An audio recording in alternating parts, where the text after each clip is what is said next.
Hi guys, it's Sherry. I hope that you are having a wonderful day. Y'all, let's do some fun crafting. Stay tuned.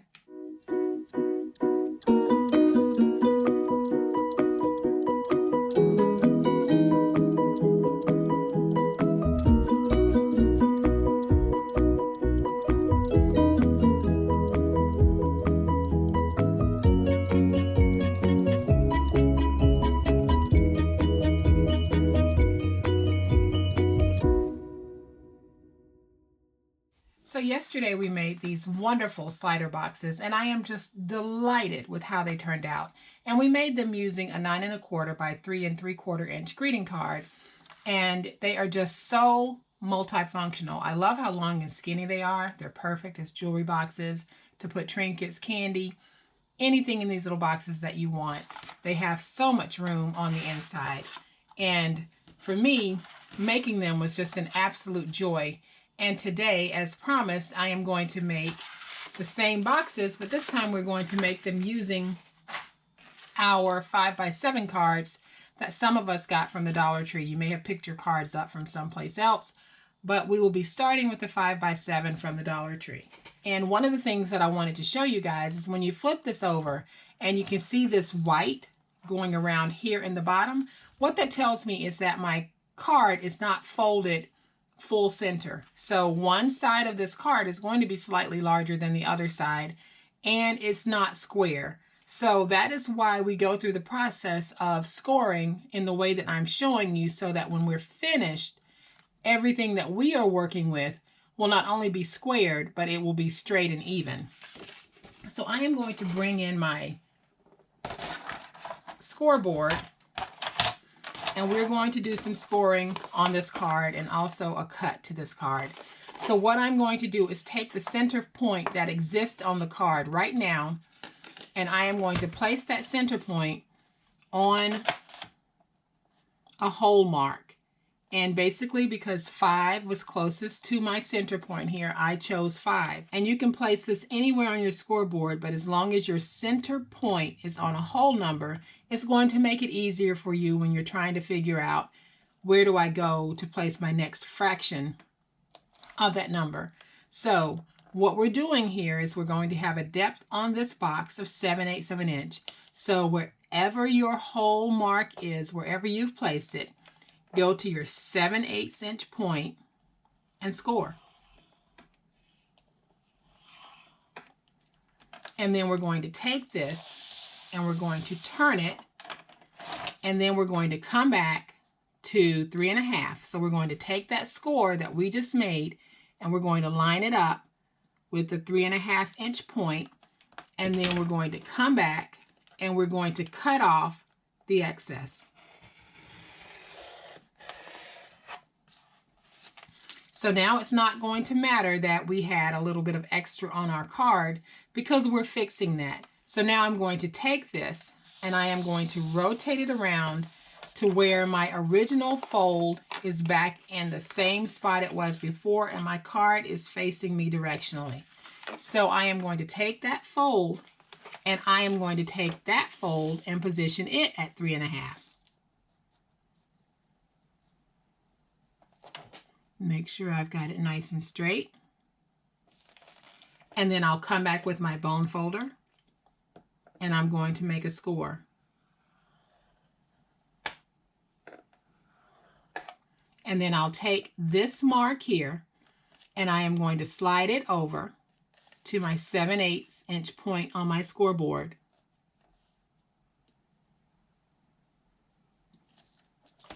And then at this point, I'll come back and I'm simply going to make another score. And I am going to turn it on the 7-inch side, and I am going to score this at 1/4 of an inch.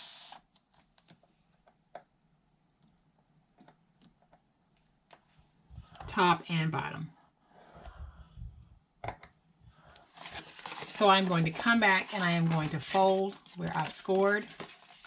The only one of these folds that I'm really going to burnish right now is this narrow one on the end, because that's my glue flap. So I'll come back and get that burnished. And then I have these flaps at the top and at the bottom. So I am just going to get them folded upward.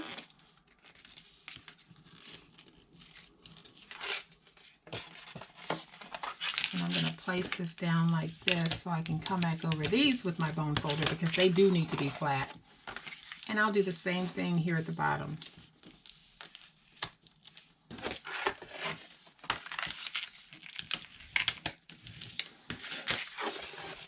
So now what I'm going to do is we're going to have a series of little cuts that we're going to need to make. So we're going to have these little tabs here running across the bottom of our paper. What I'm going to do is on both sides of my line, I am going to cut out at an angle and create a little V. So I'll show you exactly what I'm doing.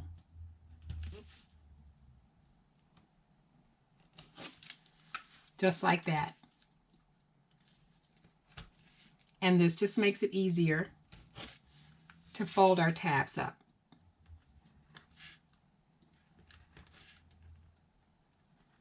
And then when you get to the corner piece here, we're going to remove this corner piece altogether because it's a part of the glue flap. So I'm going to come back and just take it off just like that. I am going to do the same thing on this opposite end and I'll be right back. All right, guys, so once we have our tabs cut at the top and the bottom, what we're going to do is come back with glue, and we are going to place glue on each one of these pieces here at the bottom and then at the top, and we are going to get this stuck down. I'm just going to spread my glue out a little bit with my fingers, and then I'll come back with my bone folder, and we're going to get these tabs stuck down.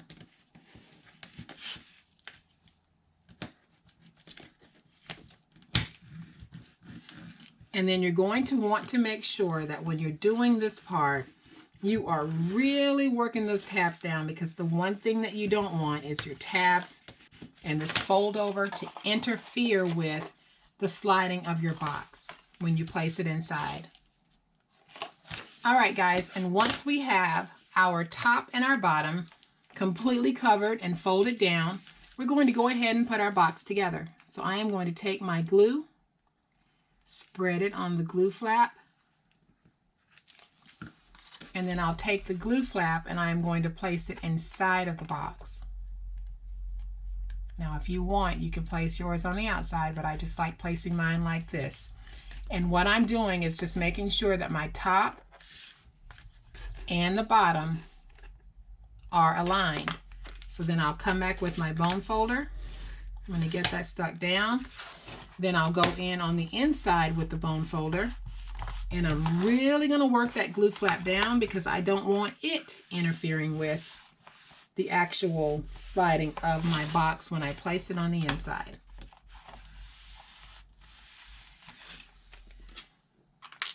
All right, guys, so as you can see, we have got our shell completely put together, and you can see just how wonderful it looks when we take the edges and fold them over, because then we have a very nice professional finish to our box. Now we need to make the box for it. And what I decided that I wanted to do is I wanted to go with a completely contrasting color. So I picked up this teal look in the jacket of this little kid here, and that is the color that we're going to go with because I want it to be just absolutely contrastingly beautiful.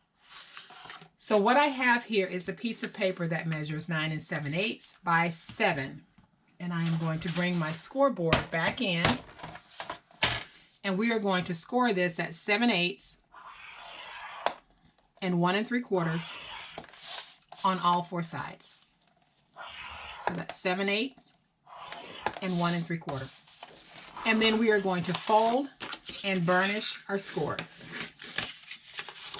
And this time we can do a very crisp burnishing of the score marks. All right, so once we have our scores folded and burnished, we are going to remove some paper. So we'll remove corner pieces here and here on all 4 sides. So I'll come in with my finger blade, and I am going to go up to the 2nd score mark, angle cut in, and then I'll angle cut in there. And then I'll come over to this part, and I will go up to my 2nd score, and I am going to notch down just like that. And I'll do this on all 4 sides. So up to the 2nd score mark, angle cut in, angle cut in here, and remove these 2 end pieces. All right, guys, and once we've got our tabs cut out, I am going to do something just a little bit different. I am going to take a scrap piece and just place it right in here because I want the ends to have that extra stability. So I have got a scrap piece of paper, and this is probably 1/2 inch by 3.5 inches, and I am going to just take some glue and place this down. And that way, if you wanted to place your ribbon or let's say a little handle or a knob on your end piece, then it'll have the strength to be able to pull it without losing its shape. You could actually put a small piece of chipboard in there if you wanted to, but I'm not. I think just the thin strips of paper will actually do the trick. And I don't have a need to put any paper on the longer part, just the part that might actually be pulled back and forth. So I am just going to place this right here. Get it stuck down. And now we can put our box together. So I am going to come back with my glue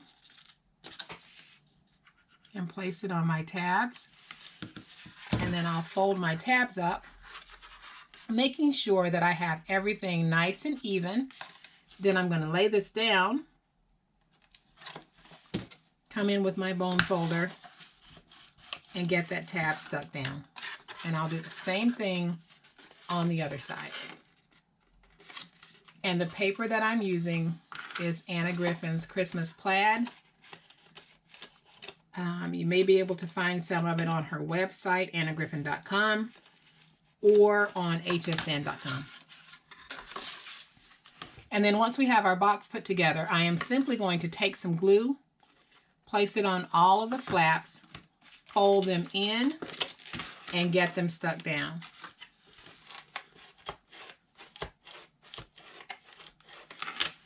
And then I'll have a very nice sturdy little flap here on the end that can definitely hold the tugging weight. So I'll do the other side.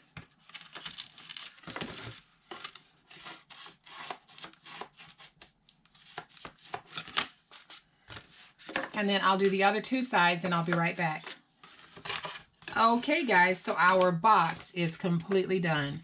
Let's bring the shell back in and let's go ahead and just feed this through, and let's have a really good look at the slider box that we made using a 5x7 greeting card, and then we made a box using some regular old cardstock. Just absolutely fabulous, and what a wonderful way again to be able to give a gift.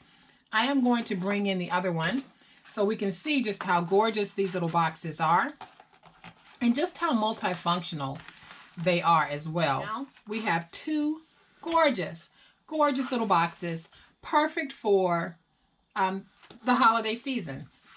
Again, we can use our Hanukkah papers. We can use any papers that we have on these. These greeting cards can be found for most occasions, and when you find them, you can turn them into slider boxes and use them for whatever you need them to be. And because I used it this way, we could actually consider these horizontal or vertical.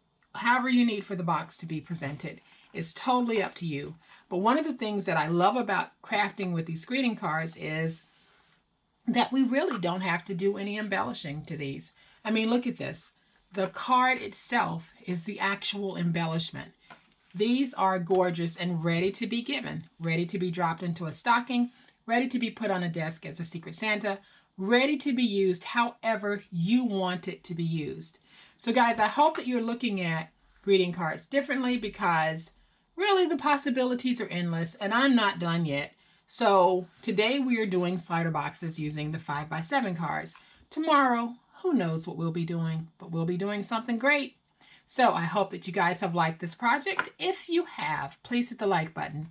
If you are not a subscriber to my channel, I would love to have you join my online crafting family. You guys have a great day. Happy crafting, and we'll chat later. Bye.